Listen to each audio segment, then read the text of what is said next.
Hi all, இன்றைக்கி நம்ம லதாஸ் கைமானமில் பார்க்க போகிறது ஒரு டிஃப்ரெண்ட்டான சேப்பக்கிழங்கு வச்சு ஒரு ஃப்ரை ஒரு பக்கோடா ரெசிபி.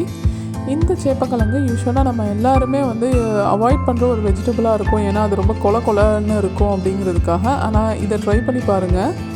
இந்த ரெசிபிக்கான இன்க்ரீடியன்ட்ஸ் இங்கே கொடுத்துருக்கேன், கீழே டிஸ்கிரிப்ஷன் பாக்ஸ்லேயும் கொடுக்குறேன், செக் பண்ணிக்கோங்க.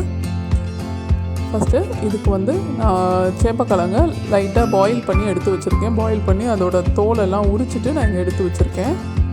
இதுக்கு வெங்காயம் நல்லா தின்னாக ஸ்லைஸ் பண்ணி வச்சுருக்கேன். இங்கே வெங்காயம் நீளமாக அது எடுத்து வச்சுருக்கேன். இது பச்சை மிளகாய், இஞ்சி நல்லா பொடியாக கட் பண்ணி வச்சுருக்கேன்.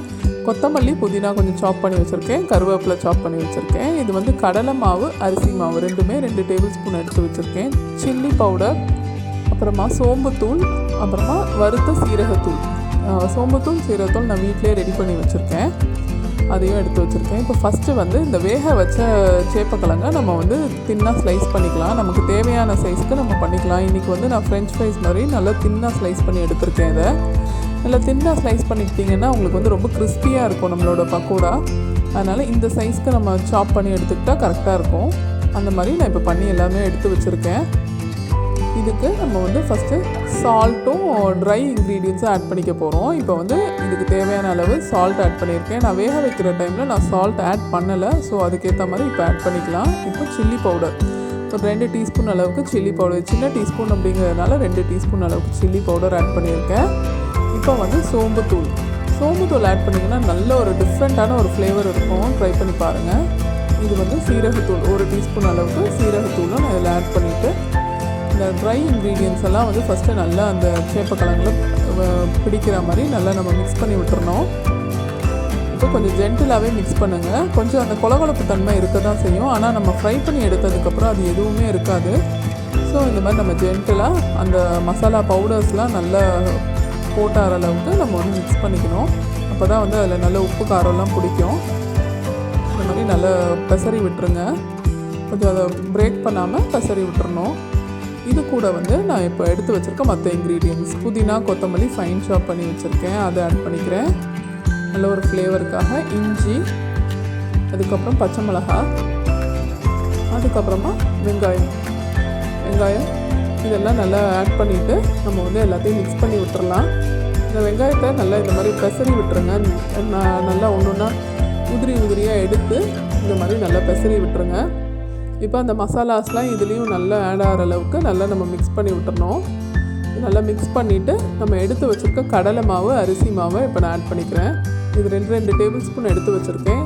இது நான் இன்றைக்கி கம்மியாக தான் பண்ணுறேன் அப்படிங்கிறதுனால 2 டேபிள் ஸ்பூன் ஆட் பண்ணிக்கிறேன். நீங்கள் குவான்டிட்டி இன்க்ரீஸ் பண்ணிங்கன்னா அதுக்கேற்ற மாதிரி கடலை மாவும் அரிசி மாவும் இன்க்ரீஸ் பண்ணிக்கோங்க. ஸோ இதை நல்லா மிக்ஸ் பண்ணிவிட்டு ஜஸ்ட்டு ஒரு 2 to 3 ட்ராப்ஸ் ஆஃப் வாட்டர் மட்டும் ஆட் பண்ணிவிட்டு நான் மிக்ஸ் பண்ணிக்கிறேன். ரொம்ப தண்ணி ஊற்றிடக்கூடாது, அப்போது இந்த பக்கோடா நல்லா இருக்காது.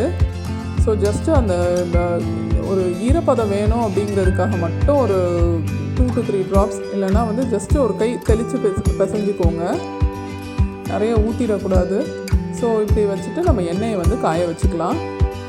நல்ல ஒரு கடாயில் நான் எண்ணெயை காய வச்சுருக்கேன். அதில் நம்ம பக்கோடாவுக்கு போடணும் மாதிரி போடணுன்னாலும் போட்டுக்கலாம், இல்லைனா உதிரியாக போடணுன்னாலும் நம்மளோட விருப்பம் தான். இந்த மாதிரி பக்கோடா மாதிரி போட்டால் ரொம்ப டேஸ்டியாக இருக்கும். ஸோ இந்த மாதிரி கொஞ்சம் கொஞ்சமாக எடுத்து நம்ம ஆயிலில் இப்போ நம்ம ஃப்ரை பண்ணி எடுத்துக்கலாம். எல்லாத்தையும் நல்லா ஹாட்டாக இருக்க ஆயிலில் நம்ம கொஞ்சம் நேரம் ஃப்ரை பண்ணி எடுத்தோன்னா நம்மளோட சேப்பக்கிழங்கு ஃப்ரை பக்கோடா ரெடி ஆகிடும். இது நம்ம சாதத்துக்கும் நம்ம சைட் டிஷ்ஷாக வச்சு சாப்பிட்லாம். இல்லைனா ஈவினிங் டைமில் நம்ம இந்த மாதிரி ஒரு பக்கோடா செஞ்சோன்னா இது யாருக்குமே தெரியாது நம்ம சேப்பக்கிழங்குல தான் செஞ்சுருக்கோம் அப்படிங்கிறது. அவ்வளோ டேஸ்டியாக கிறிஸ்பியாக இருக்கும் இந்த பக்கோடா.